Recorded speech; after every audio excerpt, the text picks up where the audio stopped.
Shalom sahabat Alkitab, perjalanan kita untuk menganimasikan Alkitab sekarang sudah sampai di kitab Daniel. Gimana? Masih semangat kan mengikuti kisah Alkitabnya? Sebelum masuk ke dalam kisah di kitab Daniel, kita cari tahu dulu yuk, apa saja sih sejarah dan fakta menarik dari kitab yang penuh teka-teki dan nubuatan akhir zaman ini? Mari langsung saja, kita simak bersama videonya.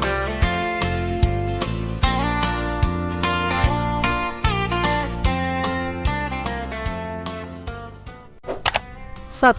Sejarah. Secara garis besar, kitab Daniel berlatar belakang masa pembuangan bangsa Yahudi di masa kerajaan Babel hingga kekuasaan Kekaisaran Persia. Latar waktu. Dimulai sekitar tahun 605 sebelum Masehi saat pengepungan Yerusalem oleh Nebukadnezar II hingga Raja Cyrus atau Kores Agung di tahun 535 sebelum Masehi. Tokoh utama yaitu Daniel atau Belsasar bersama 3 temannya, Hananya atau Sadrah, Misael atau Mesah, dan Azaria atau Abednego. Raja Nebukadnezar, Raja Belsasar, Raja Darius, dan Raja Kores II. 2. Arti nama Daniel dan kawan-kawannya. Arti nama Daniel dan kawan-kawannya. Daniel, Allah adalah hakimku. Hananya, Tuhan menunjukkan kasih setia. Misael, siapakah yang seperti Allah? Azaria, Tuhan telah menolong. 3. Fakta menarik. Penemuan arkeologis. Sebelumnya, para ahli sejarah meragukan keberadaan Belsasar karena catatan Yunani menyebutnya Nabonidus. Hingga akhirnya penemuan silinder Nabonidus membuktikan bahwa Belsasar adalah raja pendamping bersama Nebukadnezar. Struktur bahasa.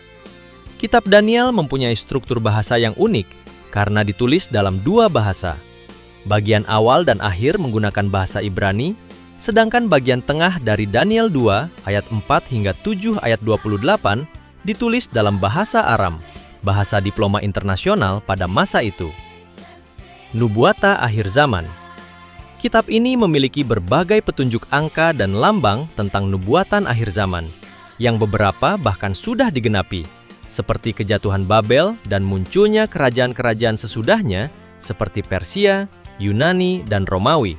Bahkan diyakini menubuatkan kelahiran kerajaan Tuhan, yaitu ajaran Kristen. 4. Pasal dan ayat. Kitab Daniel memiliki perbedaan dalam penentuan pasal dan ayat dalam kitab Protestan, Katolik, dan Ortodoks, di mana Protestan menentukan 12 pasal dan 357 ayat pada kitab Daniel mengikuti naskah aslinya pada kitab Tanah Yahudi. Sedangkan Katolik dan Ortodoks menentukan 14 pasal dan 438 ayat pada kitab ini mengikuti penyusunannya dalam Septuaginta. Nah, itulah sejarah dan fakta menarik dari kitab Daniel ya, sahabat Alkitab. Semoga video ini dapat terus menambah wawasan dan pengetahuan kita dalam Alkitab. Terima kasih sudah menonton. Tuhan Yesus memberkati kita semua. Haleluya. Amin.